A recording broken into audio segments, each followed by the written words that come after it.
What's going on, everybody? Welcome to the Round the Crease podcast. This is episode 75. Michael Ward and I are back together after taking a few weeks off to kind of decompress after the high school lacrosse season. Today we're going to talk a little bit about the latest goings-on in the Premier Lacrosse League, and we also talk a lot about the All-LaxRecords team. There was a little bit more controversy regarding the All-LaxRecords team than I think I was even aware of, because Michael Ward got some heat for it too, even though he had nothing to do with it.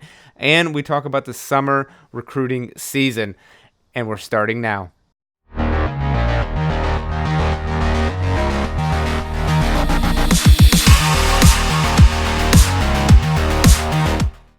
right, Michael, welcome back. It's been a few weeks since we've done a podcast. I think we were both trying to maybe decompress a little bit from the high school season, and of course then the summer season. Like, it really, I don't know how it is for you. Obviously, your first real year, summer and spring doing this, but for me, it really doesn't end until almost mid-July. So I'm going from early January to mid-July. So it becomes a few weeks of trying to make up time to my wife and stuff like that. So welcome back. It's good to be back. Yeah, it is good to be back. And I was, doing the same thing I've always done for the last 8 years, going out with my son to the East, going to whatever tournaments, whatever showcases. And then I just went to a few tournaments just on my own because I wanted to catch them. So, yeah.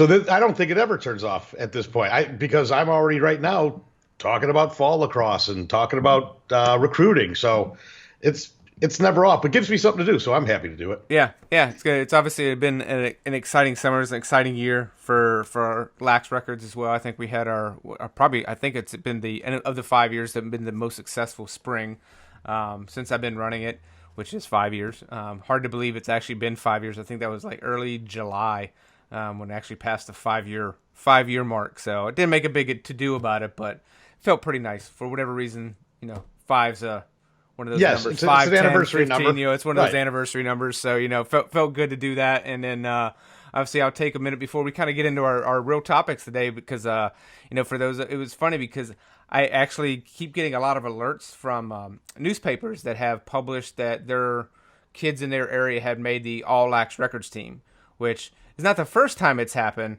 but it's happened way more this year than it has in previous years, like other newspapers picking it up and just saying, like today I think it was MJ McMahon from Cardinal Mooney in Florida, like the local newspaper did a write-up that said he made All-LaxRecords team, and I've seen a few in Florida.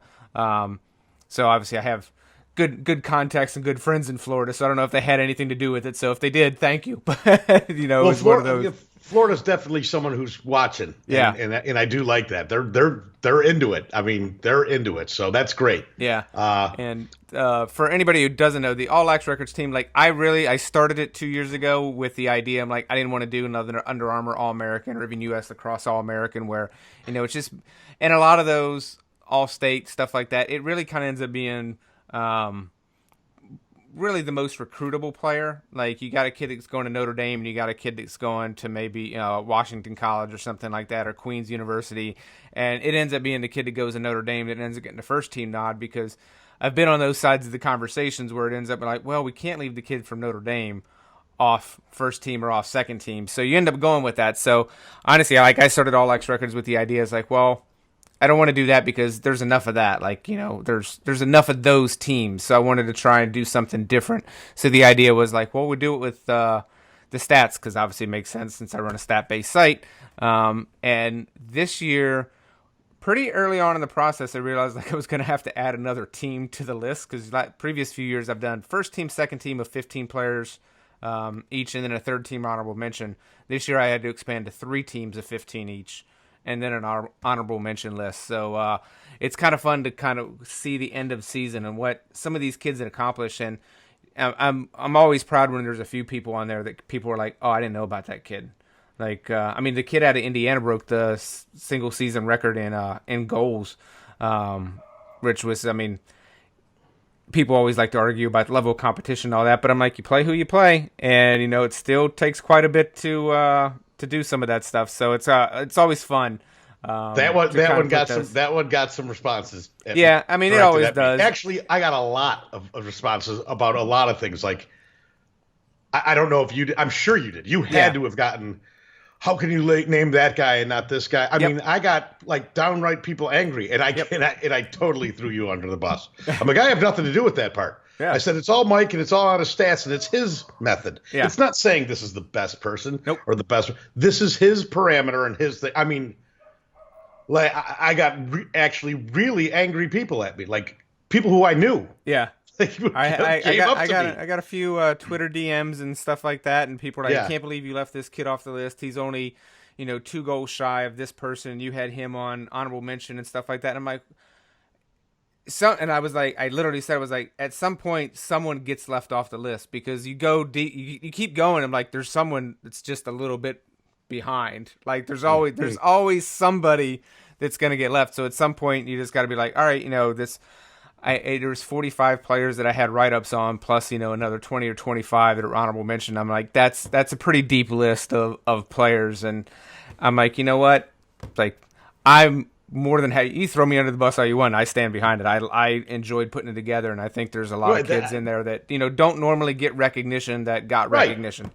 I just said it was your thing. I just happened to be in a group of Culver parents. And they're like, why isn't this? I'm like, if you want to make a list, how about this? Every guy in your team is on a list somewhere. Oh, and I'm like, I can answer that question. I'm like, I have they no don't problem score answering as that much. question. The Culver thing, because I get no stats from Culver. Flat out.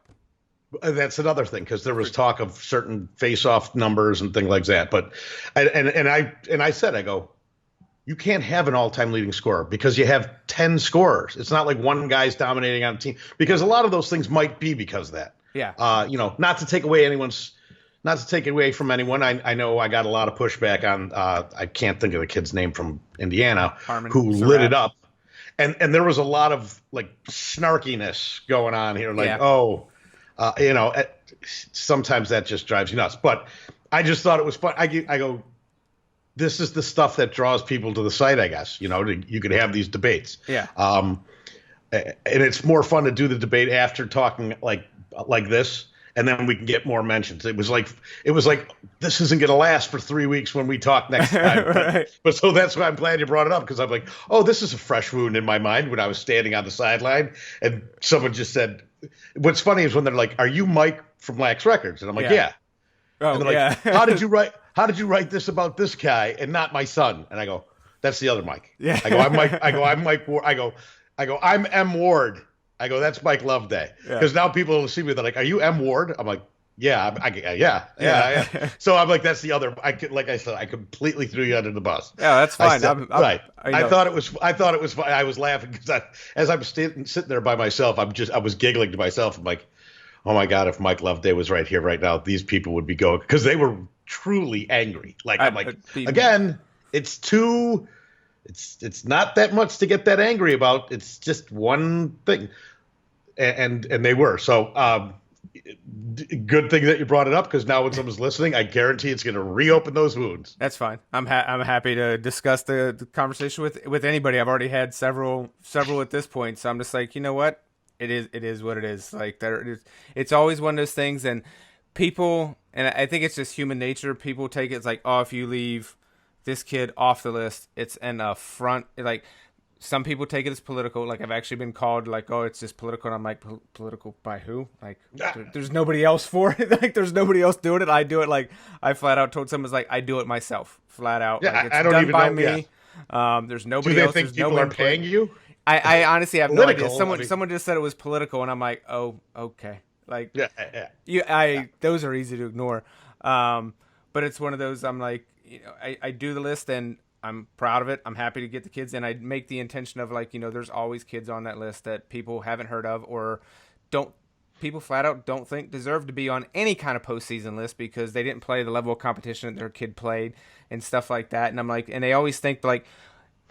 And like I said, I don't know if it's human nature that people think like, oh, you left my kid off. So they take it personally. Like I was somehow twisting my mustache to be like, take it personally. Oh, I left, Michael Ward off that list because I don't like him. I don't like his school. I don't like his coach. Right. Like there's some other reason when they don't think about like, there's just another kid that I felt was just maybe a little bit more deserving for that spot. And so it's that kid earned, like, I always look at him like this kid earned it. It's not that the other kid didn't earn it. If that makes sense. Like I don't ever see it as like a kid doesn't make the spot. Just some kid just has, something like, and it's my opinion, flat out. And it's my based opinion on on what your numbers. what I feel. Like in some point, it gets close. Like it gets tight for some of them. It's just like, all right, where do I leave this? And that's why I added a third team, because I felt there was some kids. I'm like, there's just too many kids to do it. I was like, either going to expand the teams to like 20 players each, with at some point, again, you got to cut it off at some point.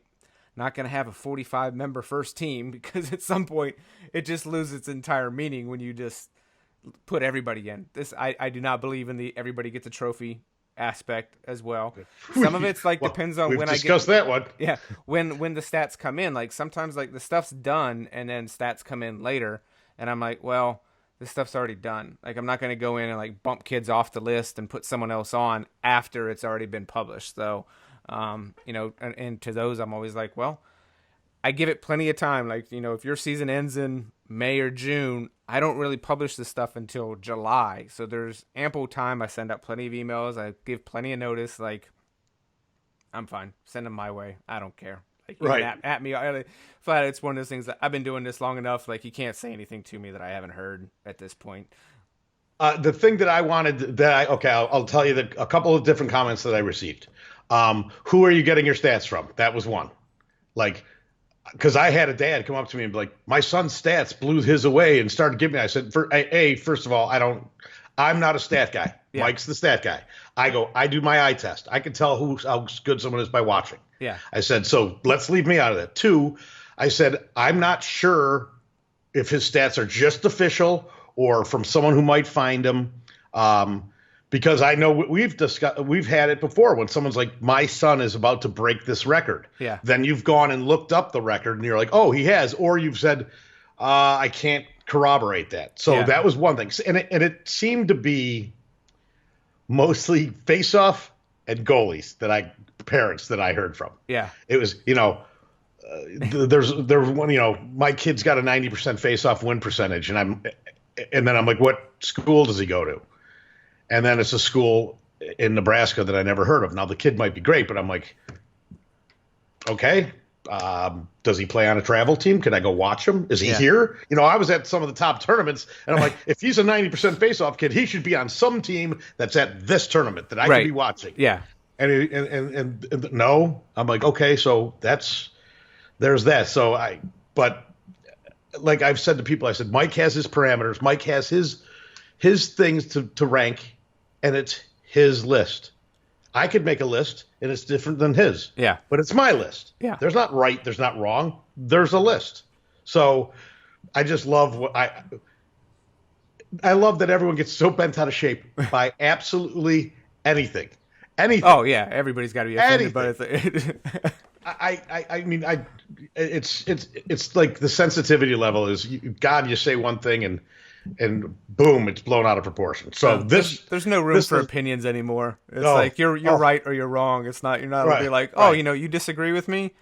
That's perfectly okay. We're allowed, grown adults are allowed to disagree with one another and still be friends. Like it's been done in history before. It's not inconceivable. So, yeah, it's always one of the things for anybody who's listening. If you're wondering where I get my stats from, it's from various sources. They're always verified through a head coach. Always. I get them from newspaper sources. Coaches submit. Anytime a parent submits, it always gets verified by coaches. When coaches have sent me in their stats as players, I verify it with the program from before. So it's not even like I take, anytime it's a personal thing, because I've found in past, and coaches will send me their records and I'm like, oh, this is what I have for you. Where am I wrong? And they're like, oh no, you got it right. I just gave myself a couple extra wins. I thought we had more wins that season. I'm like, okay. Like they're never malicious about it. It's just one of those things. Like there's always a verification process. And I've heard that conversation before, and my question is like, well, is it published anywhere that I can verify the numbers you're giving me are in the ballpark or correct? And, what's your head coach's email? Can I get in touch with them? And sometimes the head coaches don't get back to me. Sometimes the head coaches, like when we were at the, I'm going to lose the Midwest Lacrosse Challenge. Yes, and I asked the Culver guys, I'm like, do you guys keep stats? And the guys were like, no, we don't keep stats. I'm like, okay. Right. Stats don't win games for them. Yeah, it's not the only team that does it.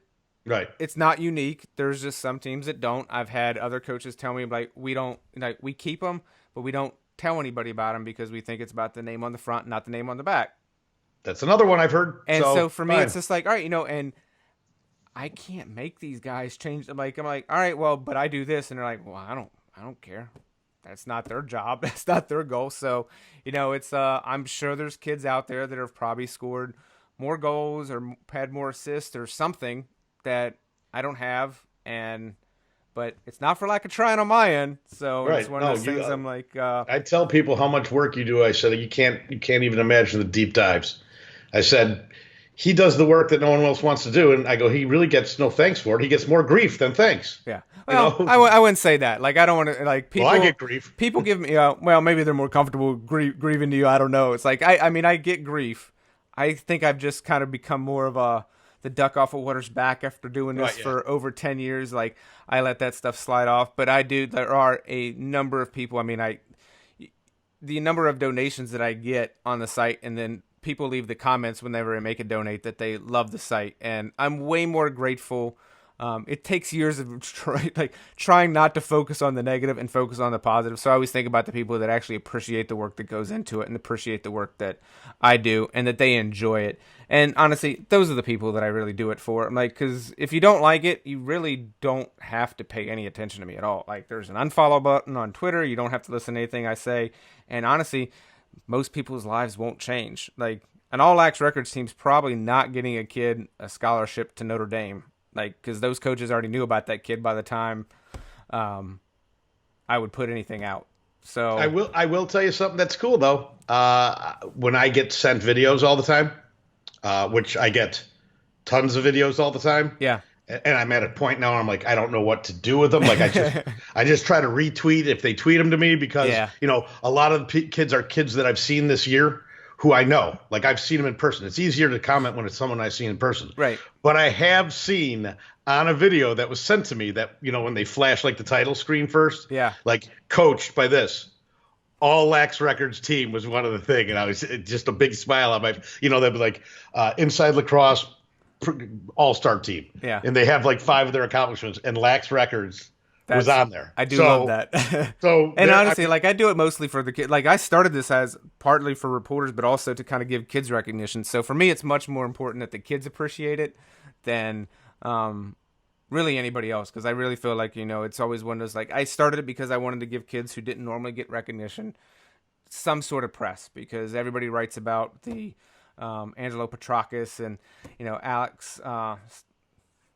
I'm gonna Stathakis. Yes, that's it. I was like, got hung up on the Massapequa guy, and they get hung up on all the top tier guys and the Connor Schellenbergers and stuff like that. And I'm like, some of the kids, they just don't get written about. So that was, I mean, we've covered this way in the past. So in other podcasts, if anybody is interested, they can go back and listen. I can go on my rant at any point in time. But at any rate, I will link to the All-LaxRecords team, and feel free. I am at LaxRecords on Twitter. I'm sure I've already heard from a number of people who are unhappy, and I've heard from more people who are happy and appreciate it. So for those, thank you. And anybody else who wants to complain, my DMs are open. So have at it.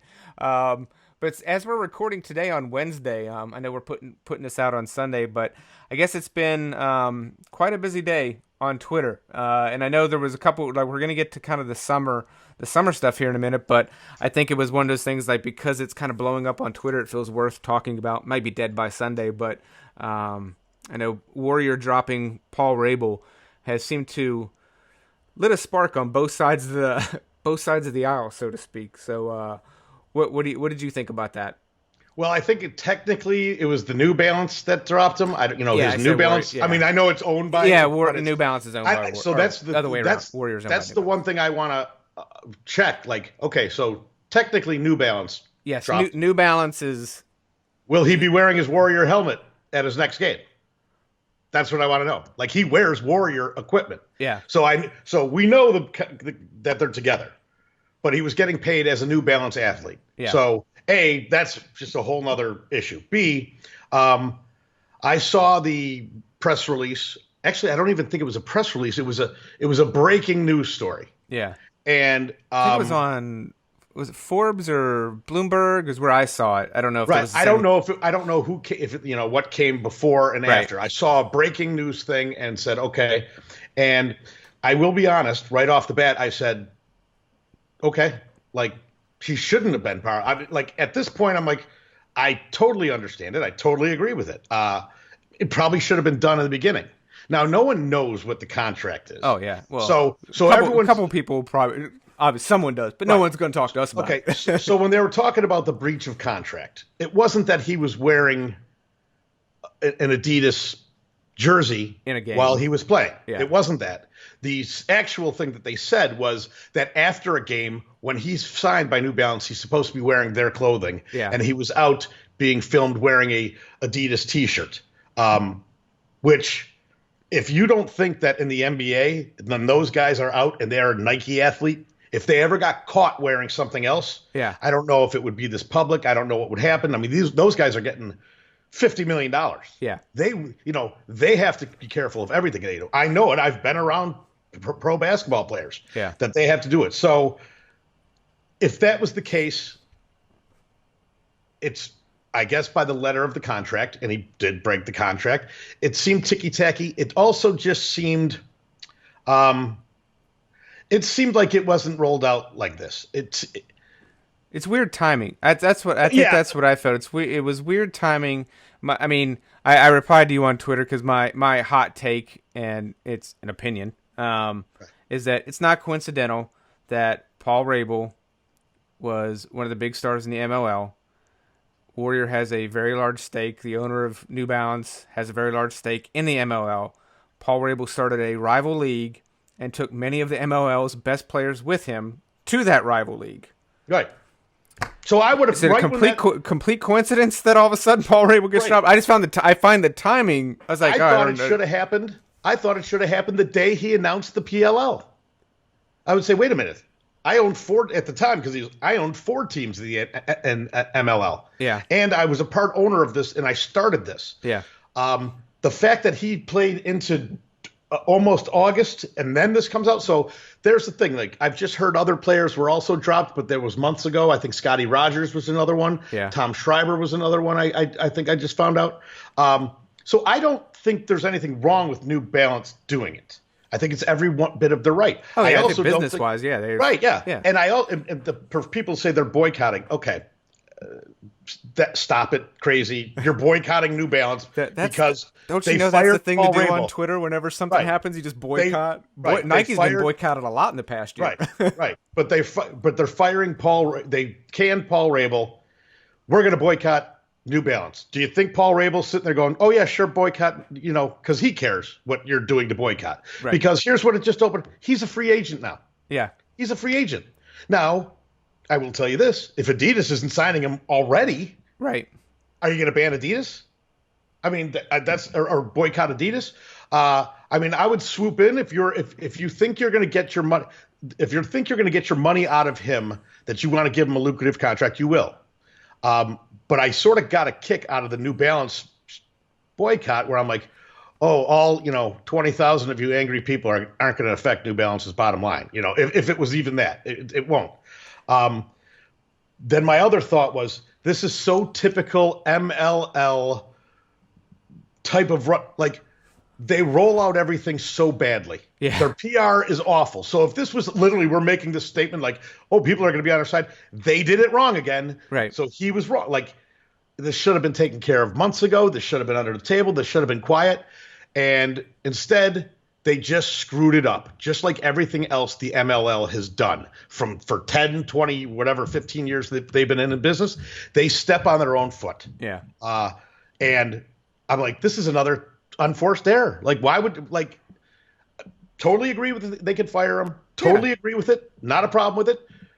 But they just put themselves in a PR mess. And they're still digging out all their other ones too. So right. It's like they're not doing themselves any favors. Right. Everything they do is dumb.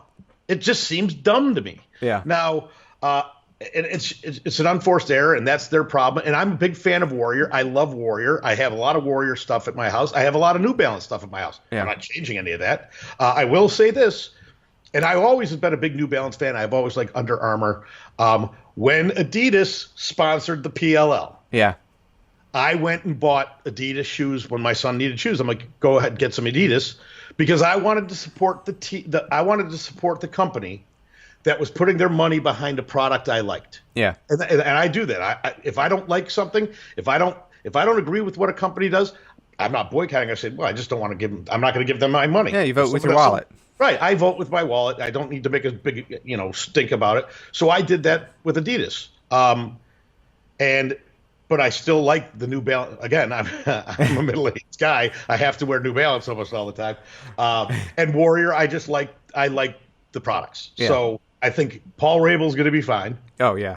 I think New Balance is going to the fine. Everybody's going to go home and who I think play with their, take their time with their money. They're going to be fine. The MLL is not going to be fine. Yeah, excuse me. I'm curious to say the least on what the end game is here, because I was actually having a conversation with a buddy on my way home from work yesterday, and I was like, lacrosse is not big enough to sustain 2 leagues. I mean, really, like no sport. I mean, it's not like you got rival. I mean, I guess Jim McMahon is hoping to, or Vince McMahon is hoping to do a rival to the NFL, but there's not, rival leagues to the major sports. So I'm like, lacrosse is nowhere near big enough to sustain 2 leagues. No. And we said this in the beginning of the year. Yeah, and so it's just like I think everybody for some reason thought the MLL would absorb the PLL. Totally with you. Thought so. I think if this ends up going any direction, I think it's probably the other way around. I mean, there was something interesting on Reddit the other day that I saw. One of the someone I follow on Twitter had retweeted. It was basically someone doing a financial breakdown of the PLL. And the comment on Twitter was like, enjoy it while it lasts. I mean, the person had no insight. They were using basic public information and estimates based on what they said they did for a living.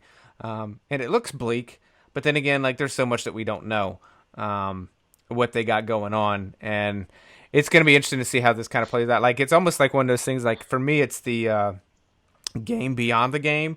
It's like, all right, what's going to happen with these 2 leagues? Like, what ends up being the end game? Like, does the POL, can they sustain the traveling circus, motif to get people to go? Because I think they said they're averaging about 5,000 fans per game, which really isn't a lot. It's a lot if it's in a 5,000 person stadium. When 5,000 people are in a 30,000 seat stadium, it looks bad. Well, it looks bad, but I also wonder what it costs them to rent those venues for the period of time, because they're renting it for the game day, but obviously there's load in, load out, so it's not like it's not like everything that stuff just doesn't show up on Saturday morning, get loaded in, and then get loaded out Sunday evening, and they're down. Like, so they're probably in a day or two before, a day or two after. So I always like are they covering their costs just with tickets? Like, is it offsetting that stuff? And we won't know that stuff because they won't. It's not a publicly traded company. But it's like interesting. And obviously, I'm sitting here. I have my and again, we're on a podcast, so if you're watching the video, like, I bought my POL hat. I have my Whip Snake shirt. Like, again, kind of like you. Like, I like what they're doing, so I wanted to throw my support behind them to keep on keeping on. But it's going to be interesting to see what happens. I mean, I think the worst thing for any of us would be the MLL ends up folding and the PL can't sustain its momentum, and we're left with nothing. So, well, I think there are people. I think there are owners in the MLL who are pretty much pot committed at this point, and So first of all, doing research today, one of the things that I heard or saw or read about today was that Michael Rabil and Paul Rabil went to the MLL at first and said, "We'll buy you," and the MLL said no.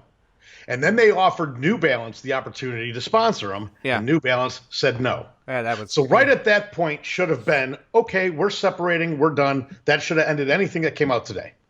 But so that's what makes me think about today. Like, I've dealt with public relations. I've dealt with, lobbying, which is all public relations. It's like, you want to leak something here, you want to leak something there. Right. If anyone leaked something, if this was leaked, which I'm guessing it was definitely leaked by the PLL to it's Wednesday, we're talking about this thing. Paul Rabil, the hero of lacrosse, has been wronged. Right. He's been wronged. Okay. He hasn't been wronged, but he's been fired, and no one likes to see someone get fired. Yeah. But they had to have leaked it because there wasn't an official press release from New Balance. Yeah. It was a breaking report. So who got that breaking report? How did that go? It very well could have been. It very well could have been Paul Rabel's buddy who said, "Hey, here's this," because I know how that works because I get those little tips all the time. Yeah, I've been receiving tips about certain things in my world right now for the last 2 days. Yeah. So I know how this works. So again, what I've noticed about the PLL is I don't know how successful they're doing, but I know this: they're not going to tell you if they're not succeeding. They're always going to be. It's always going to be good news. Yeah. There will never be bad news. It's always because if you sell it and you sell good news and you sell good news, it's a self-fulfilling prophecy. It can come out. Yeah.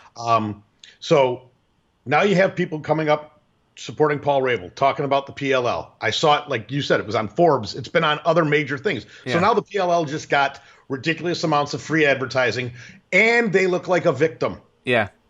Now they're a victim. Now people are if you look online and you look on websites, you look on everything, they're calling out Nike, Under Armour, Reebok. You should all. They're sitting there going, "Oh, there's a guy who's a free agent, and people are clamoring which one should pay for him." Yeah. You can't buy this advertising. Yeah. We're talking about it right now. Yeah. You can't buy this advertising. So that's, again, that strikes me as the marketing genius of the PLL, and that's what gives me hope. Because they seem to do, sometimes it might be too much. Like I'm like, oh, Yeah. let's tone it down. Right. But I understand you have to be a complete carnival barker to start a pro league on your own. Right. And I will give Paul Rabel credit. There were some things that I didn't like and some things but he is, when I watched the All-Star game, and I thought the announcing, I don't know if you saw it, I thought the announcing was horrible. Like, not the announcing of the game, but like the on-field interviews, there was no continuity. It was very all up, like the production value wasn't good. Like, it didn't seem like they were communicating. So like the interview came late. They were showing something else, and then there was and then they're pulling the microphone away, and I'm like, this just looks bad. Yeah. Well, Paul Rabel was in the booth with Ryan Boyle and whoever else was up there, and next thing you know, he was on the field with the microphone in his hand, and he basically just took over and was like, okay, we're here for the fastest shot contest, and then he interviewed guys right on the spot. Yeah. So this is a guy who took the bull by the horns, which you could never do that in anything else. He just sort of took it. So. Again, marketing and they're playing, it makes me feel like they're going to be the successful one. Yeah. And there will be guys who still want to make money in lacrosse and say, maybe we expand to 8 teams. Maybe next year they get 2 more teams. Yeah. Because also, I mean, parity is nice, but you don't know who's going to win every week. Yeah. And it's always like a 1-point or a 1-goal game or a 2-goal game. Now, to make a sport very interesting, gambling has to happen. Yeah, we mentioned that. Yeah. Right. So, and there's odds. I've seen odds on this, but I don't know if it's. I think Indiana is starting legal gambling, sports gambling. If you go to a sports book, and they have college lacrosse, you can bet on college lacrosse. Now, I could handicap a college lacrosse game. You can't handicap these games. You don't know who's going to win, lose. They're evenly balanced. That makes it hard. So that makes it to say, because the point of handicapping is to get the middle. So you want to say the Whip Snakes are a 6-point favorite or 6-goal favorite over this team. Well, if you're laying 6 goals in any game in the PLL, I'm taking the 6 point. I'm taking the 6 goals every time. Yeah. I'm parlaying every team at the same time with that. So it's almost like they need 1-2 more teams to thin it out, where you can sort of, you need some mistakes. You need a doorstop. These are like 6 all-star teams. Like, if you looked at every team, there's like no weaknesses on it. You need some weakness to get discrepancies, and then people could gamble on it. And then there's like fantasy lacrosse, and so I don't think they would shut out. I don't think Paul Rabel would be shutting out guys who already spent money on it, such as the Major League Lacrosse, and might say, hey, you can come on board as an investor. It's going to take this and take this and take this, but we will now make you part of the ownership group, or however they're doing it. And then, because I can't see Rob Pennell and Lyle Thompson playing in the MLL much longer. Yeah. I can't see, if you get Lyle Thompson and Rob Pennell into the PLL, I think you could probably stick a nail in the coffin for the MLL. Yeah. So, and all that, again, this little thing today brought this whole conversation about today, and it's just almost genius. It's almost so good it's genius that this came out. Yeah, and I think I'll just say this one last thing, and we're going to move on to the high school. But it was, I thought about it from this perspective. Obviously, if Paul had, if at the start of this whole process of the POL, if Paul had gone to Warrior and be like, hey, I went out of my contract because there's going to be conflict of interest here, makes perfect sense. He would have probably had to pay some sort of remaining back. Like there would have been a penalty on his end to get out of that contract, and Warrior would have had every right to collect that. Instead, he sat around and waited to get fired. And now he gets whatever. Well, there's probably a stipulation in his contract, knowing contract lawyers that I deal with. If they fired him, they still had to pay him. Like, we'll fire you. You're going to have to. And to breach end of contract, they probably get out of some of that. But, you know, it's probably one of those things. Well, that's why they came up with the breach of contract. Like, is as petty as it might be, in the legal world, and they said there were 2 instances. Yeah. So maybe it wasn't available with 1 instance, so maybe it was 2. So there's the legal issues that we don't know. There's now, if I'm giving Major League Lacrosse any advice, here it is. And Paul Rabil, I will say this. Paul Rabil came out with an announcement on Twitter today. Yeah. And it was basically, thank you very much for this. Yeah, and handled it perfectly. I've had a great relationship, and I'm sad to see it end, but I'm all looking forward to the PLL. Yeah. That is PR 101, because I was going to wait and see if he was going to be a gripe, and then I'm like, okay, now there's a fight. So now he came out and took the high ground. Yeah. So now MLL literally can't come out and say, well, these were our rules, and he broke them, because then they even look like bigger morons. Yeah. And then I saw Scotty Rogers do the exact same thing, thanked Warrior for everything. And I go, whoever's coaching them on the PR angle is just being genius, because now there's nothing New Balance could do or Warrior could do to make themselves look like the good guy and make them look bad. Yeah. They can't save face. What they should be doing right now is just shutting their mouth. Yeah, just let it go. Let this news cycle blow over, or all of a sudden say, we gave Rob Pennell $500,000. He's the new face, because he's already the face of New Balance. Right. And say, here's our guy. This is our man, and we're going to stick with him and promote him. And I have no problem with that. So I have to say, the PR advice to the PLL people has been spot on. Like, I applaud that. Yeah. So that's all we have to talk about that, I think. Yeah.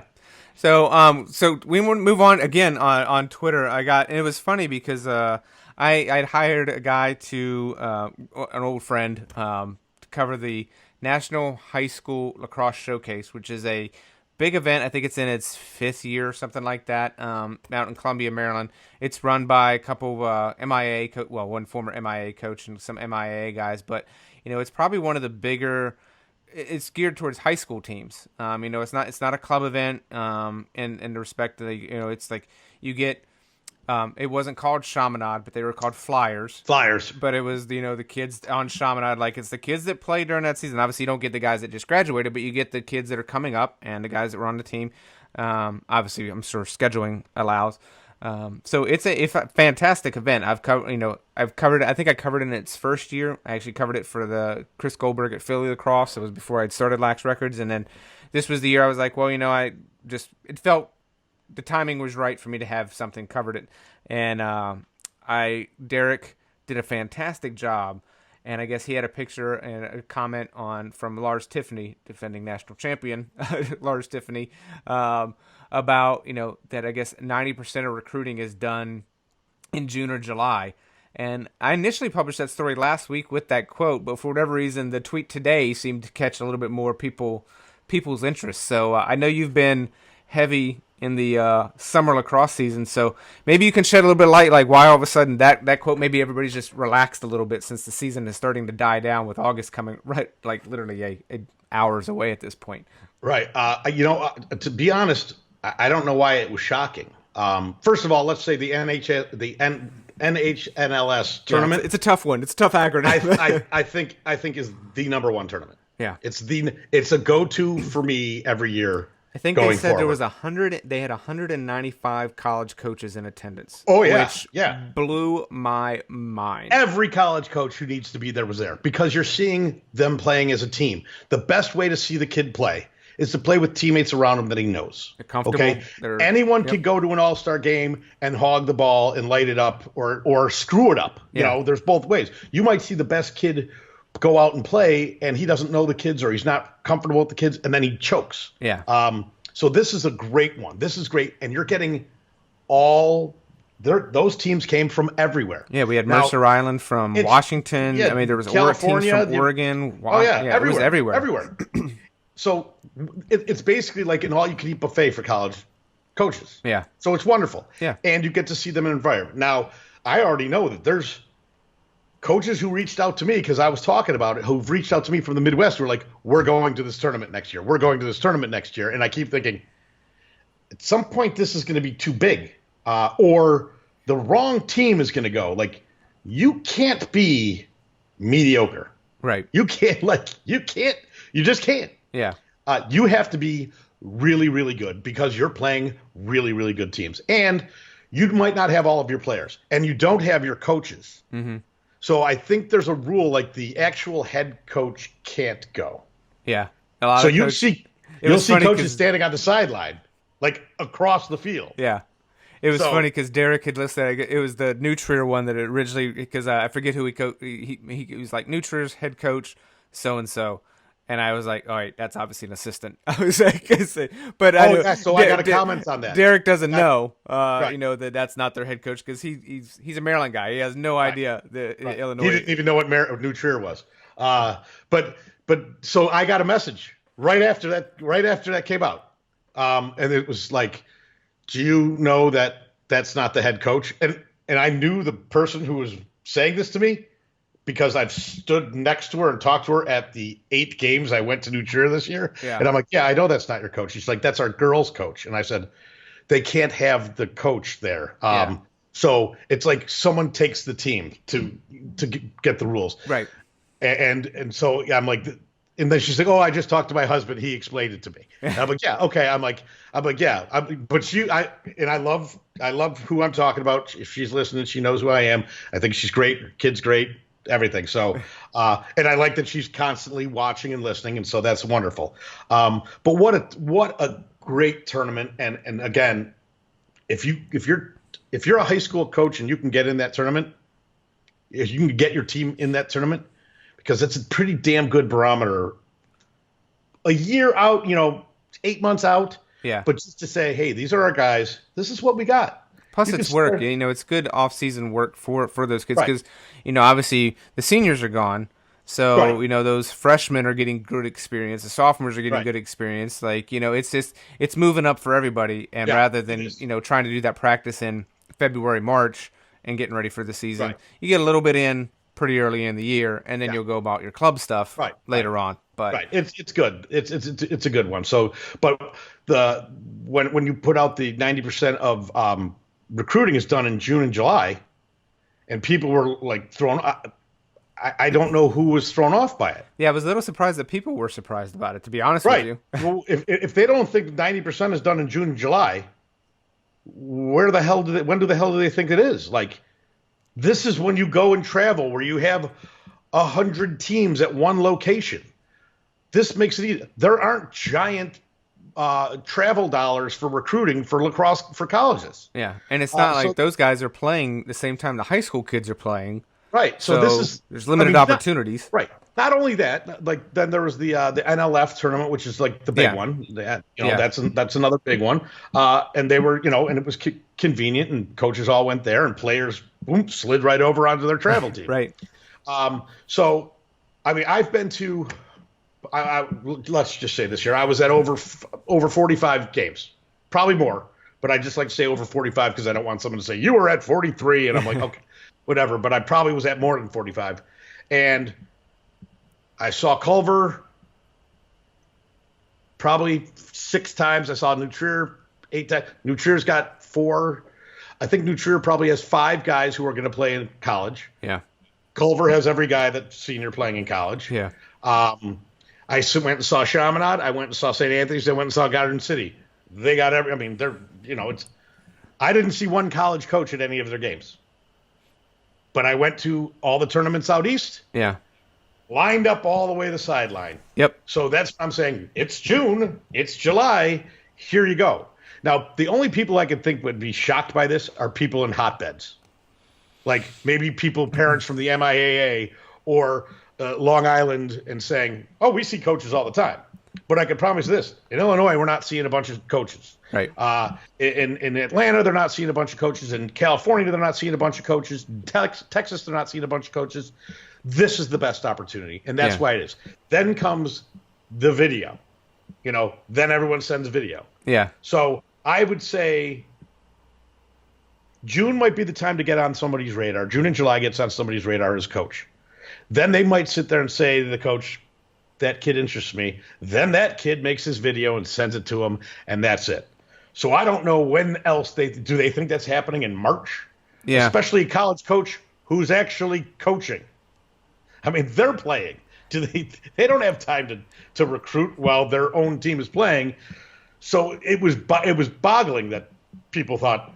Well, I wonder if it's one of those like people are. I guess it depends on what your definition of recruiting is. Like, are they people perceiving it as I'm the college coach, I'm talking to this kid? Is that what they consider the recruiting process? Because obviously that's not probably happening even a lot in June and July for. Oh, they're getting their list. Not for right. They're like the coaches are like they're Santa Claus. They're making their list and they're checking it twice because come September 1st, those are the kids. They're like, all right, who do we want to talk to? Like, and they're taking that list back and they're looking at all the other college, talking to their staff and figuring out like who do we want, who are we going after, who's our priorities. So I mean, if you're thinking about that, that's not happening in June and July, but in June and July, that's when those coaches are they are spread out and they are looking at kids. And I had the opportunity that the ID Lacrosse Showcase in Minnesota. Like I talked to a number of lacrosse coaches, and they're like, yeah, well, like they said it's always great validation when they have guys at several different tournaments throughout the summer, and at some point they come back and 2 or 3 or 4 of them have the same kid on their list from different tournaments that they weren't at. So then they were like, all right, every one of us noticed Michael Ward at the tournaments that he was in that we were at. That becomes a pretty obvious indicator that that's a kid they want to go after. So, it's always one of those things too. So that's I guess from my perspective, like that's what I was thinking about when he was talking about the recruiting. It's like that's when you're making your list and you're figuring out like who do we want, what are our needs, who we gotta go after, and who's out there that would fit our system. Because I mean that's always another thing too. It's like not always you're not always going to get the Brennan O'Neill that you will like. It doesn't matter where he wants to go. Player will team will make a fit for him. Right. Like, but there's also teams that have been shunned. They've been left at the altar. So those kids, they're looking at uncommitteds at those tournaments, and they'll walk up to him right then, a 2022 or a 2020, who's already legit to be talked to. Right. Sometimes even a 19, a kid who graduated might be playing in a tournament because he hasn't gotten his name. Right. He might be going on to prep school. He might be going to junior college, but he's playing, and they could walk right up to him. You fit our need. Yeah. Oh, hey, we just lost our, attackman. You fit our need. Well, with the transfer portal, too, I mean, you got kids that are leaving programs. They won't be there in the spring, and coaches are like, oh, we now have a hole at long stick midi. Right. Like, that wasn't a need they thought they might need at the start of the summer, middle of the summer, and be like, okay, now we got to fill that. We got to find someone. So who's out there that's available? So, those needs probably change throughout the summer as well, too. So, you're looking at kids. It's probably never too late for kids, especially with the prep school kids. Right. Don't stop. Like, and again, in the last 3 days, I think I've made like 5 different announcements of kids who just signed. One kid was at D3, another kid went to High Point. That was 2 days ago. That was Jackson Clay. Jackson Clay, that they've seen him for a while. Jackson Clay is going to High Point. And I'm like, awesome. Yeah. He should be going. He should. I've said it all year. This kid can play. And his brother's on Michigan. Like, how aren't you knowing? So I'm like, good for him. High Point's going to be very happy with this guy. Yeah. So those things are going on. June and July. So it's both. It's actual kids getting signed and actual the guys making lists to wait till September 1st, or the D3 coaches making lists. I will say this: in the last 2 weeks, I have had coaches reach out to me, which I think is super cool, and it's super cool because I didn't think this sort of thing would happen. But it's due diligence, like the offensive coordinator or a defensive coordinator or just a recruiting guy, and they said, I follow you on Twitter. And which I'm like, really? Like, yeah. I found out there's a lot more people that follow me on Twitter that I don't know, like, or they watch my stuff. They're not following me. I'm like, why don't you follow me? They're like, well, I don't know. The reason, whatever it is, I don't care. They called me or they sent me a message or got in touch with me, and they said, you saw so and so play because I see that you've seen this team play 3 times. Mm-hmm. What is your impression of that player? And I'm like, really?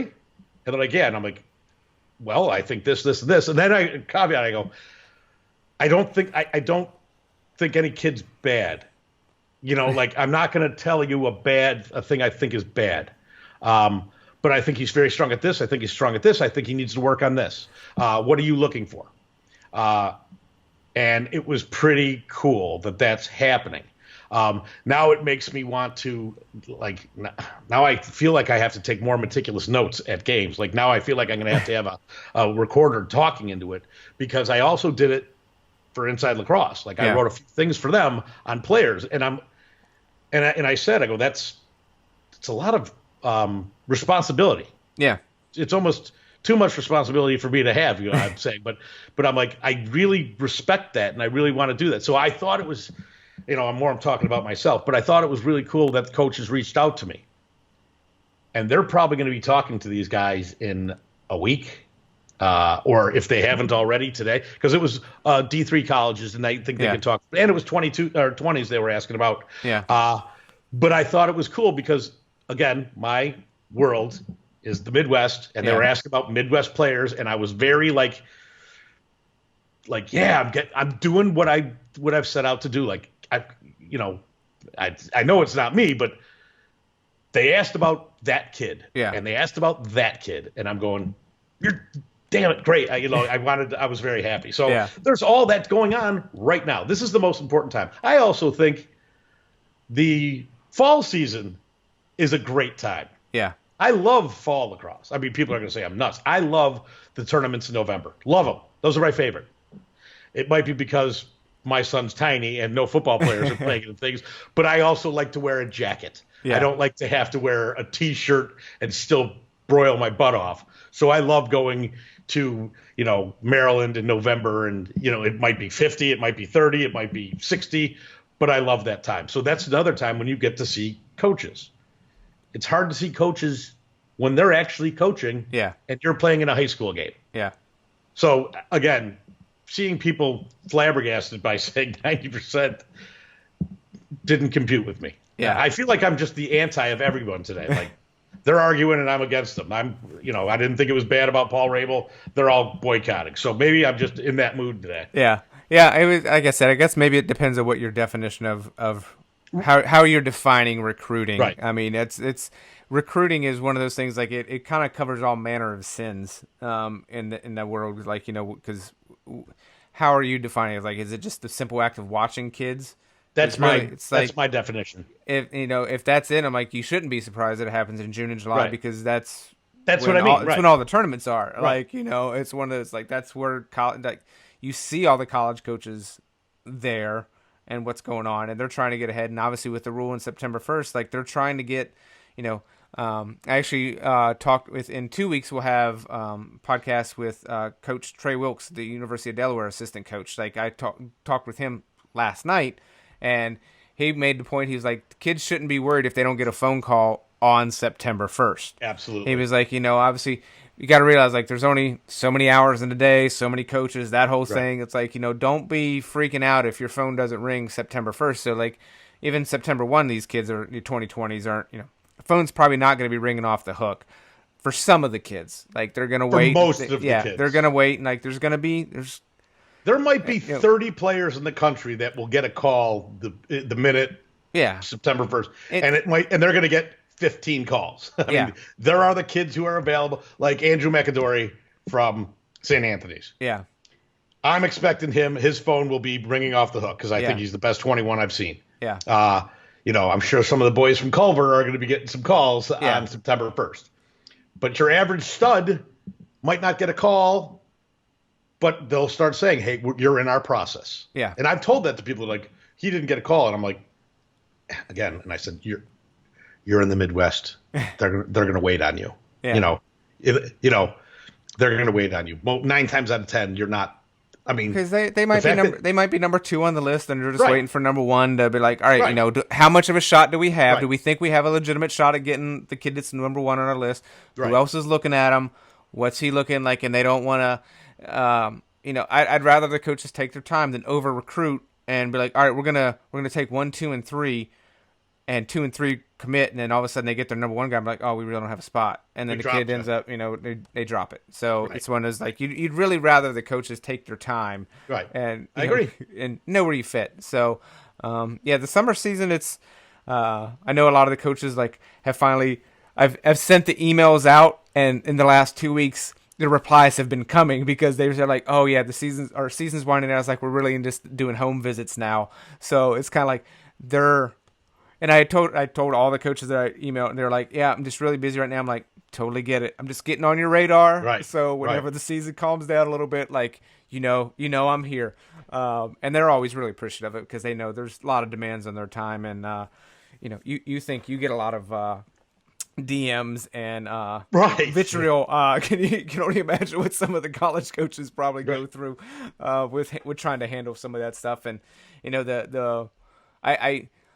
I feel bad for them in some respect because I know some people out there probably they might think they know the rule, but they might not realize the rule. But like coaches have told me, like, yeah, the kids, what they don't understand is if they contact us if you're not past September 1st, your junior year, like we can't even contact you back. We can't reply to your email. We can't respond to your text. And then coaches have told me, like, worst thing a kid can do is not include his class year because he might be a 2019, it might be a 2020, but if you don't include that, they just won't respond because they're going to err on the side of caution. Like, we're not going to get busted, just because, like, oh, well, he didn't do it. Ignorance is not, is forgiveness in the NCAA world. Like, they were like, you know better. So they're, it's not going to go that way. So, it's always, this is the time of year where it starts to slow down for the college coaches, but, and I'm sure there'll be some. It's still showcase season now. Now is the high school, showcase days where you're starting, or the college showcase days, like this team's having one, this team's having one. The prospect days. And that's days, really where you can, if you that's where you do it. If the kid has done his due diligence and done his work, he started to narrow in on a few schools. And that's where you can be like, all right, I want to go to Ohio State. How do I make sure, like, it's the guaranteed way that you get in front of the college coaches from Ohio State because there's no guarantee. They might have been at the NHSOS. Right. There's no guarantee they saw you play if you were there. Like, or, they might have been on another field, or maybe it's just, they had their eyes on another kid during that game. Like, there's any number of factors. So they're a guaranteed way if those are the schools you're interested in. And I know those things cost. And I know you got some, I don't want to say heat, but you got some feedback on Twitter. I think it was last week about the tryouts for club teams and stuff like that. And I kind of chalked the prospect days up there. It was like, obviously you can't afford to go to all of them, but I think that's where it's like, it's up to you and your parents to kind of identify, like, all right. Where do you want to go? Where do you legitimately think you have a shot to go? Don't just, shotgun your money everywhere and go to like 6 different schools just because they're all there. Like, try to narrow it down and be like, all right, we really like Ohio State, or we really think we want to go to a big school, or maybe we want to go to a D3 smaller school. Like, you kind of figure out like where you want to go, and then kind of focus on that and figure out where you got your best shot. Because, obviously money is not infinite for a majority of the people. Right. And it's funny that you were talking, because that's just about tryouts. That's tryouts for a travel team. That's not even going to a showcase. Yeah. But one thing I do know, talking about going to showcases, going to those things, if you're going to a showcase, odds are you are on a travel team. Yeah. And if your travel coach, this is my public service announcement, if any, your travel coach should be honest enough with you to tell you. Yeah. I know I can call my son's travel coach, And I asked him yesterday, actually. I talked to him yesterday, and I said, my son wants to go to this showcase. And he said, I don't think that fits him. Yeah. And I said, okay, thanks. Yeah. And I would go to it no matter what. But he's like, he's not up to that level. Right. He's like, you're better off going to this one. I appreciate that. That's actually what I pay for. That's what I pay for. That's when I tell people, when you're looking at these teams, you want to look at, again, going back to that little thing, because I wasn't going to respond on Twitter because I could go off for an hour on this. And there are a lot of parents that don't understand. And what I said, just to people who don't see it, was I said, your child should go on a team that's the best fit for him or her, not the best actual team. Right. Don't just try out for the name on the front. Just because this team is great and they keep winning and they're great and they're famous, like wherever you are, there's always that team. Yeah.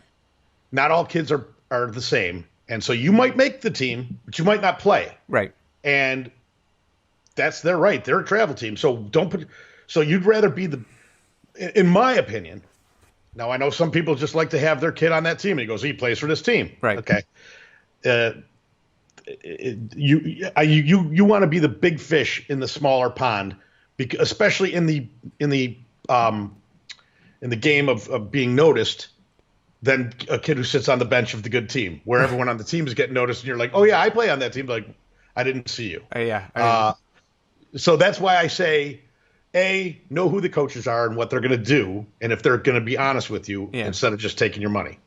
I've seen some coaches say you shouldn't be on our team. I've also seen coaches having 35 kids on a team just to get the money. Yeah. I'm not going to name names. If you don't do your homework, buyer beware, caveat emptor, it's your fault. That's what the advice I gave. Then I said, go to as many tryouts as you can. And people are like, well, the cost of that. Now, here's what I want to respond to that, because that really angered me. You're going to drop 5 G's a summer playing on a travel team. Yeah. Travel, gas, lodging, food, not to mention the team you're on. Let's see the teams between $1,000. Some teams are $4,000. Yeah. Okay. And if you're from the Midwest, you're going out east if you're on a good team to play in those tournaments. So that's at least 2, 3, 4 days. Now you're going to a place where the tournament is, and they jack up the prices. So you might be playing a hotel $300 a night. So you're at $900, $1,000 right there if you drive or you fly. Yeah. So if you're going to worry about $35, $75, or $100 and say, oh, that's too much for tryouts, you shouldn't be playing on travel, because it adds up like a mother. Yeah. And, I mean, you can't really half-ass it to travel, or you're on the wrong team. Sorry. So if you take a budget and you say, I'm going to budget, and not everyone's got 5 teams to try out for. You might have the option to try out for 3. Right. And if your budget is, I'm going to spend $200 as my budget to try out for these 3 teams. Other kids will go to other states and try out for a regional team. Right. Such as True, Juice Cherries, Midwest Express that's starting here. Yeah. Project Midwest. These teams will get kids from all over. So not only that, you might be driving 3, 4, 5 hours trying out for that team. You don't know anyone you want to fit. You might have to go to another state and try out. That's another expense. So when the money thing came in, I'm like, if you're concerned about money, about travel, you've never traveled then. Because, I mean, stopping at if you're driving, you got to stop twice. Filling up a gas tank is $50. Yeah. Do it twice. So it all adds up. So that's, and that's where I came in with due diligence. Do your due diligence. Do your homework. Whoever's at that tryout, that's pretty much going to be the staff. Yeah.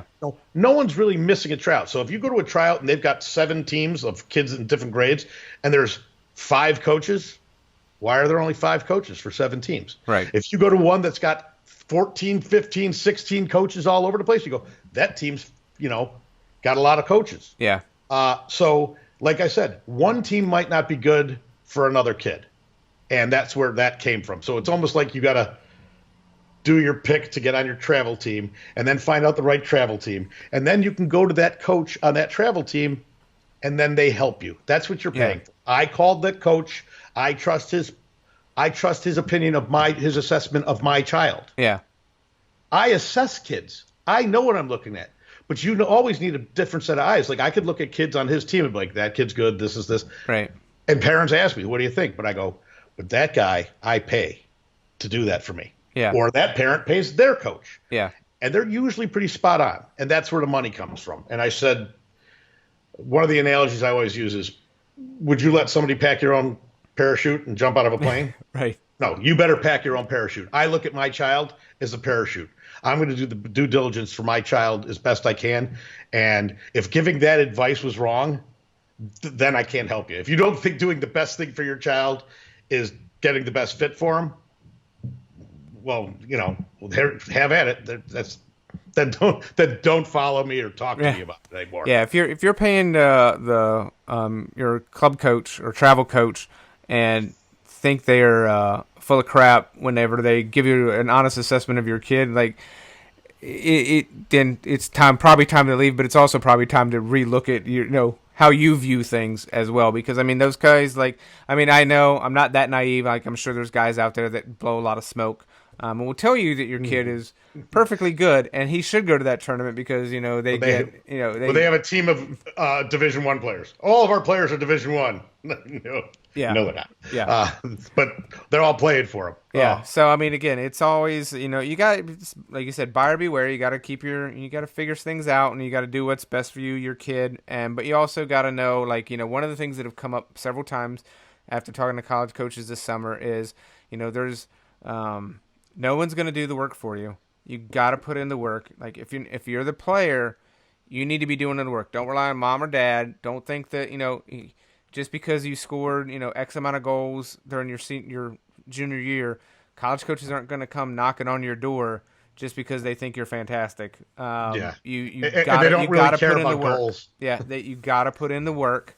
And you need to make the effort to do it. And I mean, that extends, if you want to play travel and you want to go to these tournaments, you want to get noticed, if those are your priorities, you need to be willing to put in the work to figure out, all right, what is going to put me in the best position to achieve my goal of playing college lacrosse, no matter what level it is. Right. What is going to get me closer to that goal, whether it's playing on, Midwest Express, True, Juice Cherries, all right, which of those programs will get me closer to my goal? And obviously, it's a comfort thing. Which coaches am I most, there's so many factors that go into that thing. Tons. And, you don't know unless you Midwest. See what's happening. You got to go out there and you got to figure it out. Right. It's like trying on a pair of shoes. What fits the best? And as I said, I'm going to try to go to as many tryouts, not just for my son, but for me to try to help parents. I'm going to try to get a meeting with as many Midwest coaches. I've already reached out to them. I said, here, I will tweet out your tryouts. I'm not favoring one or another. I want all of you to be successful. I want everyone to be packed with kids, because the more kids that are playing in the Midwest, the more kids that'll play in high school, it will lift the thing up. And that's what I care. I don't have an ulterior motive. Yeah. Which some people think that you're pimping out this team. I'm like, why would I? I pay my money. I could show you the money that I pay. I would never even accept something free. If someone said, hey, come and play for our team, thinking they're going to get a favorable, I wouldn't. I've signed my son up for 2 tryouts already. I've paid already. I can show you the receipts. Yeah. So regardless of what it is, I don't, even if it's a team my son's playing on, I'm still do your job. I'm for everybody. I'm not anti anybody. Yeah. And I'm open for parents when they ask me their questions. And I do get a lot of parents, because it is a lot. It is a lot. And I sit there and I got somebody who asked me, he's like, what age do you think I should put my child into travel? And I said, I can't answer. I don't know anything about your child. Yeah. There's not a blanket answer for this stuff. Right. Is your child mature? Is your child young? Is your child really good but really small? Like was the case of mine. Yeah. And I said, I had to put my son in travel lacrosse. I wanted him to play the toughest competition he possibly could play, to sort of beat him up, to get him ready, because I know he won't be big until he's about 18. Yeah. So he needs to be used to playing the kids who are twice the size. So you can't do that all of a sudden say, oh, he's not going to play. He's not going to play high school. Welcome. And then the kid's going, I'm terrified of seeing a 6'2" kid come and pound on me, a man. Yeah. So that's why I did it. And this dad happened to have a son who was like the same way. So I said, he's 12. I started my son at 9, and he played on a U11 team. You know, they didn't have a U9 team. So he played with kids 2 years older than him. And it was rough for him, but, you know, he's still friends with some of those kids today. And I said, otherwise, are you looking to play in high school? Are you, you know, some people just want to play rec league and have their kid play a game and play on Saturdays and have fun. Yeah. Awesome. Some people are like, I want them to play in high school and probably college. There's a route for that. Yeah. But you have to be honest with yourself. You have to be honest about what kind of child you have. Because travel could be real cutthroat. You could be on a team with some real good kids. Yeah. They could be they could be rough with other kids. Yeah. You know, God forbid you drop a ball. You know, if the good kid on his team sees you and you're open and he hits you with a pass and you drop it, yeah, you might not ever see a pass again. Yeah. And that kid might be sitting there berating you, saying, you stink, because, you know, kids don't want to play with someone who's not good. Yeah. Do you want to put your child in that situation? I've seen it firsthand. I saw kids literally crying after games because of what the other kids. I'm not condoning it. I'm not saying it's right. It used to drive me nuts. But that's the world we live in. There are kids who are very good who don't want to play with a kid who isn't, and they can make their life miserable. Yeah. Are you ready that might be your child? Yeah. So those are some of the things you have to look at. Yeah. And it's almost the same thing going into looking at a college. Like, first of all, so many people think their kid's going to go play D1.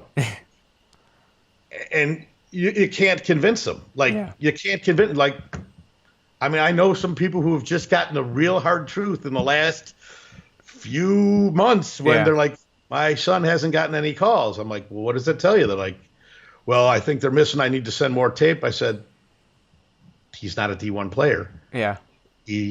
Look again. And these are friends of mine and people I know. So I soften the blow, but I'm just saying, and it's not the end all be all. Right. So, I mean, just for example, one of the kids who was going to go thought they were going to play a D1 is now going to Tufts. And I said, are you disappointed in that? Because if you are, I want to smack and say, I would give my right leg for my kid to go play at Tufts. Yeah. That's not like, oh, it's not a consolation prize. Let me tell you something. Odds are that's going to turn out better than almost everything else for half these kids. So there's just, and I applaud any kid who could play in college. That's the other weird thing. I want to say thanks for my acceptance to D1 school. I don't care. Congratulations for making it in college. Yeah. Any level, whatever level. I mean, there was someone who made an MCLA team. They got recruited by them. Good for you. I don't know if people here understand in the Midwest saying how tough and how many players are actually out there. Yeah. Just go to one of these tournaments and go, oh. Yeah. And then look at this. Here's another, as far as a D1 thing. If you think your kid's a D1 and he's playing in, let's say, Illinois, was he All-American? Was he All-State? Was he first-team All-State? No, he wasn't first-team All-State. So you think your kid is better than the first-team All-State kids and the All-Americans from your state. That's one state. So who can you beat out of those kids? Because they're getting looked. So, it's all political. Right. Start looking at that stuff. Start getting reality. If your kid's an All-American, you know what? You got a good chance. If your kid didn't make the state team, odds are he's not at that level yet. Yeah. Doesn't mean he can't. Doesn't mean he can't work for it. But you pretty much know. Or look at the team you think you're going to play for and say, what kid can you beat out on that team? Yeah. Or who are the kids that got recruited to that team? Are you better than them? If you played against them, you think, or did you go, wow, that kid's good? Well, that's the kid who might be sitting on a bench on a D1 team for the next 4 years. Yeah. You never know. So I digress. I always do this and get off on tangents. But Well, there was a few topics we didn't get to, but we're going to wrap it up because we got a lot of weeks to go before the start of the next season. So we need stuff to talk about, in the next few weeks as well. So, Michael, before we wrap up, why don't you tell people where they can find you online? You could find me at you can find me on Twitter at MFWCHI, at MFWCHI, and you can email me at mward@laxrecords.com. That's what happens when we take a few weeks off. You get out of the rhythm. You forget. I got text. People got my phone number. I was like, how did my phone number get out there? That's I've been getting text messages. Oh, wow. Okay. Yeah, I don't envy that. I'm thinking, do I have my phone number on our website or anything? Nope. Right. Yeah, I have to double check. I don't even have mine on the website. Thank goodness. Right. Yeah. And you can find me. It's at LaxRecords on Twitter and Instagram. It's Facebook.com/LaxRecords, YouTube.com/LaxRecords. I am, and of course, LaxRecords.com. So I'm very easily found online. There may be people who have already sent me messages, depending on when this went out, from the first part of our conversation about the All-LaxRecords team. So, depending on how long it takes me to get to those responses. But everybody, for now, have a week. See ya. Thank you so much for listening to this week's podcast. If you liked this video, please don't forget to hit that subscribe button and hit that thumbs up, leave a like, because it really helps out the channel. If you really enjoyed it, you can check out one of our other podcasts by clicking the link right there. Everybody, have a fantastic week.